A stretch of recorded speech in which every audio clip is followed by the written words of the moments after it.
नमस्कार। प्रांजल ज्ञान गंगा में आप सभी का स्वागत है। कल हमने कथा में तीसरे दिन की दोनों सेनाओं की व्यूह रचना और घमासान युद्ध को पढ़ा था। आज हम भीष्म जी का पराक्रम, श्री कृष्ण का भीष्म को मारने के लिए उद्यत होना और अर्जुन का पुरुषार्थ की कथा को पढ़ेंगे।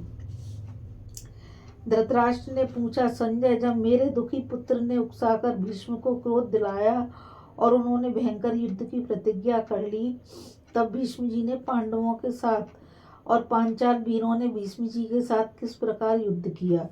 संजय कहने लगे, उस दिन जब दिन का प्रथम भाग बीत गया और सूर्य नारायण पश्चिम दिशा की ओर जाने लगे तथा विजयी पांडव अपनी विजय की खुशी मना रहे थे, उसी समय पितामह भीष्म जी तेज चलने वाले घोड़ों से जुते हुए रथ पर बैठकर पांडव सेना की ओर बढ़े। उनके साथ में बहुत बड़ी सेना थी और आपके पुत्र सब ओर से घेरकर उनकी रक्षा कर रहे थे। उस समय हम लोगों में और पांडवों में रोमांचकारी संग्राम चल गया। थोड़ी देर में योद्धाओं के हजारों मस्तक और हाथ कट कट कर जमीन पर गिरने लगे। कितनों ही के सिर तो कटकर गिर गए, मगर धड़ धनुष बाण लिए खड़े ही रह गए। खून की नदी बह चली। उस समय कौरव और पांडवों में जैसा भयानक युद्ध हुआ था, वैसा न कभी देखा गया और न सुना ही गया। उस समय भीष्म जी अपने धनुष को मंडलाकार करके विषधर सांपों के समान बाण वर्षा रहे थे। रणभूमि में इतनी शीघ्रता से सब ओर विचर रहे थे कि पांडव उन्हें हजारों रूपों में देखने लगे, मानो भीष्म ने माया से अपने अनेकों रूप बना लिए हों। जिन लोगों ने उन्हें पूर्व में देखा, उन्होंने ही उसी समय आंख फेरते ही पश्चिम में भी देखा। एक ही क्षण में वे उत्तर और दक्षिण में भी दिखाई पड़े। इस प्रकार उस युद्ध में सर्वत्र वे दिखाई देने लगे। पांडवों में से कोई भीष्म जी को नहीं देख पाता था। उनके धनुष से टूटे हुए असंख्य बाण ही दिखाई पड़ते थे। लोगों में हाहाकार मच गया। भीष्म जी महामान रूप से विचर रहे थे। उनके पास हजारों राजा अपने विनाश के लिए उसी प्रकार आते थे जैसे आग के पास पतंगे। उनका एक भी बार खाली नहीं जाता था। इस प्रकार अतुल पराक्रमी भीष्म जी की मार खाकर युधिष्ठिर की सेना हजारों टुकड़ों में बट गई। उनकी बाण वर्षा से पीड़ित होकर वे कांप उठी और इस तरह उसमें भगदड़ मच गई।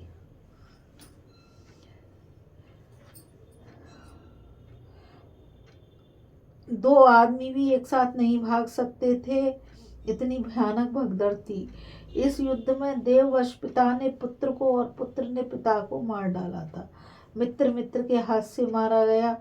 पांडवों के सैनिक अपने कवच उतार कर बाल खोले हुए रणभूमि में भागते दिखाई देने लगे। पांडव सेना को इस प्रकार बिखरी देख भगवान श्री कृष्ण ने रथ को रोककर अर्जुन से कहा, पार्थ, जिसके लिए तुम्हारी बहुत दिनों से अभिलाषा थी, वह समय अब आ गया है। अब जोरदार प्रहार करो, नहीं तो मोहवश प्राणों से हाथ धो बैठोगे। पहले तुमने जो राजाओं के समाज में कहा था कि दुर्योधन की सेना के भीष्म, द्रोण आदि जो कोई भी वीर मुझको युद्ध करने आएंगे, उन सबको मार डालूंगा। अब उस प्रतिज्ञा को सच्ची करके दिखाओ।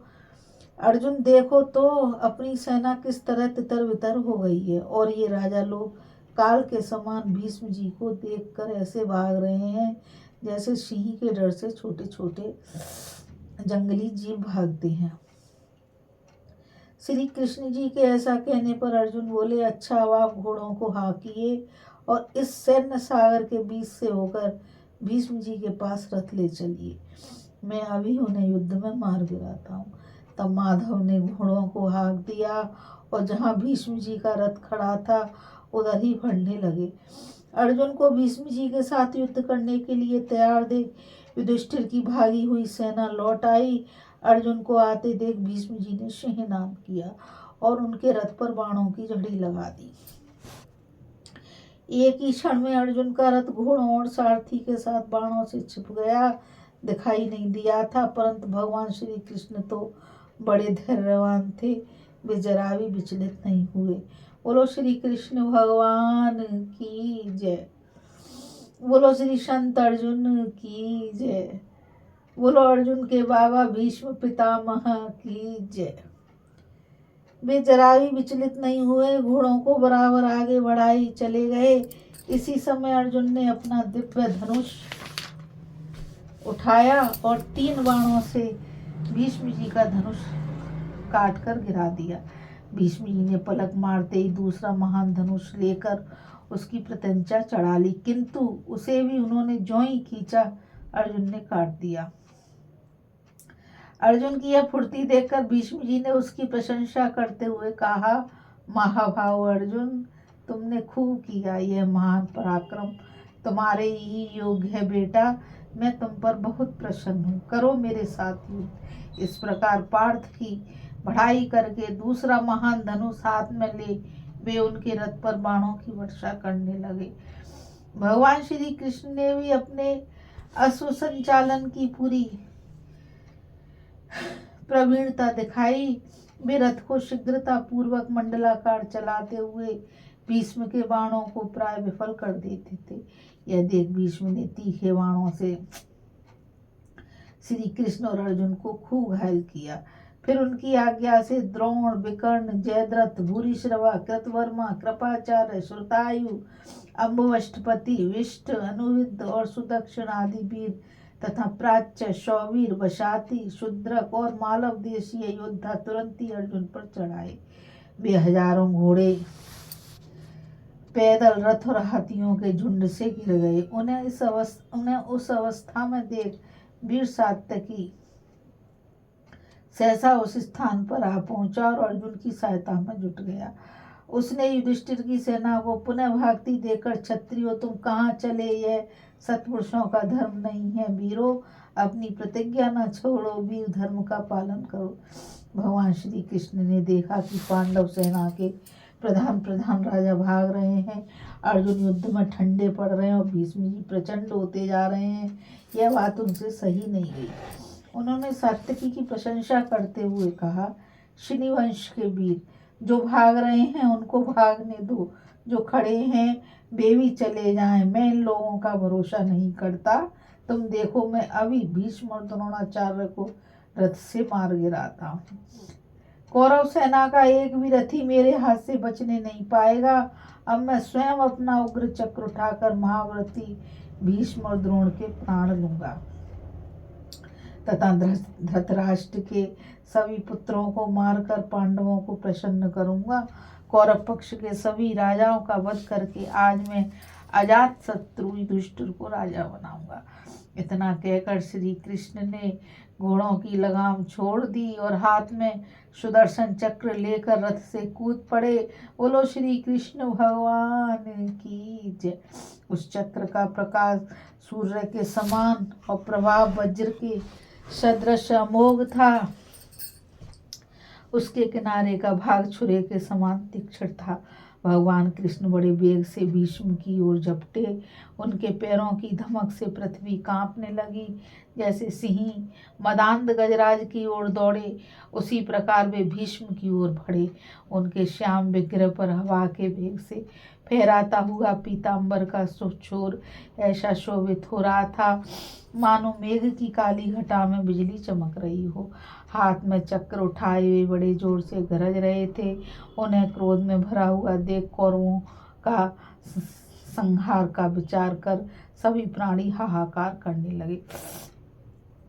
चक्र के साथ उन्हें देखकर ऐसा जान पड़ता था मानो प्रलयकालीन संवर्तक नामक अग्नि संपूर्ण जगत का संहार करने को उद्यत हो। उन्हें चक्र लिए अपनी ओर आते देख भीष्म जी को तनिक भी भय नहीं हुआ। वे दोनों हाथों से अपने महान धनुष का टंकार करते हुए भगवान से बोले, आइए आइए देवेश्वर, आइए, जगदाधार में आपको नमस्कार करता हूँ। चक्रधारी माधव, आज बलपूर्वक मुझे इस रथ से मार गिराइए। आप संपूर्ण जगत के स्वामी हैं, सबको शरण देने वाले हैं। आपके हाथ से आज यदि मैं मारा जाऊंगा तो यह लोक और परलोक में भी मेरा कल्याण होगा। भगवान स्वयं मुझे मारने आकर आपने तीनों लोकों में मेरा गौरव बढ़ा दिया। भगवान को आगे बढ़ते देख अर्जुन भी रथ से उतरकर उनके पीछे दौड़े और पास जाकर उन्होंने उनकी दोनों बाहें पकड़ी। भगवान रोष में भरे हुए थे। अर्जुन के पकड़ने पर भी वे नहीं रुक सके। जैसे आंधी किसी वृक्ष को खींचे लिए जाती है, उसी प्रकार वे अर्जुन को घसीटते हुए आगे बढ़ने लगे।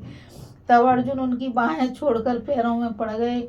उन्होंने खूब बल लगाकर उनके चरण पकड़ लिए और 10वें कदम पर पहुँचते पहुँचते किसी प्रकार उन्हें रोका। जब वे खड़े हो गए तो अर्जुन ने प्रसन्न होकर उन्हें प्रणाम किया और कहा, केशव, आप अपना क्रोध शांत करिए। आप ही पांडवों के सहारे हैं। मैं भाइयों और पुत्रों की शपथ खाकर कहता हूँ, अपने काम में ढिलाई नहीं करूँगा, प्रतिज्ञा के अनुसार युद्ध करूँगा। अर्जुन की यह प्रतिज्ञा सुनकर श्री कृष्ण प्रसन्न हो गए और उनका प्रिय करने के लिए पुनः चक्र सहित रथ पर जा बैठे। उन्होंने अपने 5 जन शंख की ध्वनि से दिशाओं को निनादित कर दिया। उस समय कौरवों की सेना में कोलाहल मच गया और अर्जुन के गांडीव धनुष से सब दिशाओं में तीक्ष्ण बाणों की वर्षा होने लगी। तब भूरिश्रवा ने अर्जुन पर 7 बाण, दुर्योधन ने तोमर, शल्य ने गदा और भीष्म ने शक्ति का प्रहार किया। अर्जुन ने भी 7 बाण मारकर भूरिश्रवा के बाणों को काट दिया। शुर से दुर्योधन का तोमर काट डाला तथा एक एक बाण छोड़कर शल्य की गदा और भीष्म की शक्ति को भी टूक टूक कर दिया। इसके बाद उन्होंने दोनों हाथों से गांडीव धनुष को खींचकर आकाश में महेंद्र नामक अस्त्र प्रकट किया। देखने में बड़ा ही अद्भुत और भयानक था। उस दिव्य अस्त्र के प्रभाव से अर्जुन ने संपूर्ण कौरव सेना की गति रोक दी। उस अस्त्र से अग्नि के समान प्रज्वलित बाणों की वृष्टि हो रही थी और शत्रुओं के रथ, ध्वजा, धनुष तथा बाहुओं को काटकर वे बाण राजाओं, हाथियों और घोड़ों के शरीरों में घुस जाते थे। इस प्रकार तेज धार वाले बाणों का जाल बिछाकर अर्जुन ने संपूर्ण दिशाओं और उपदिशाओं को आच्छादन कर दिया और गांडीव धनुष की टंकार से शत्रुओं के मन में अत्यंत पीड़ा भर दी। रक्त की नदी बहने लगी। कौरव सेना के प्रमुख वीरों का नाश हुआ देखकर चैदी, पांचाल, करुष और मत्स्य देशीय योद्धा तथा समस्त पांडव हर्षनाद करने लगे। अर्जुन और श्री कृष्ण ने भी हर्ष प्रकट किया। तदंतर सूर्यदेव अपनी किरणों को समेटने लगे। इधर कौरव वीरों के शरीर अस्त्र शस्त्रों से शत विशत हो रहे थे। युगांत काल के समान सब और फैला हुआ अर्जुन का इंद्र अस्त्र भी अब सबके लिए असह्य हो चुका था। इन सब बातों का विचार करके संध्या काल उपस्थित देख भीष्म, द्रोण, दुर्योधन, वाल्क आदि कौरव वीर सेनापति सहित शिविर को लौट आए। अर्जुन भी शत्रुओं पर विजय और यश पाकर भाइयों और राजाओं के साथ छावनी में चले गए। कौरवों के सैनिक शिविर में लौटते समय एक दूसरे से कहने लगे, अहो, आज अर्जुन ने बहुत बड़ा पराक्रम दिखाया है, दूसरा कोई ऐसा नहीं कर सकता।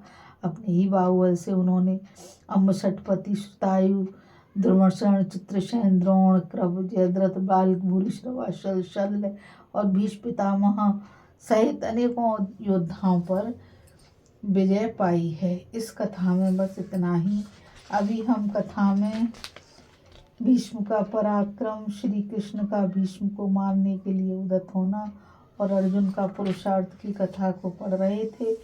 कल कथा में हम शायमणि पुत्र और कुछ धृतराष्ट्र पुत्रों का वध तथा घटोत्कच और भगदत्त का युद्ध की कथा को पढ़ेंगे। इस कथा में बस इतना ही। मुझ गीता रावत को आज्ञा दीजिए। कल फिर मिलेंगे एक नई कथा के साथ।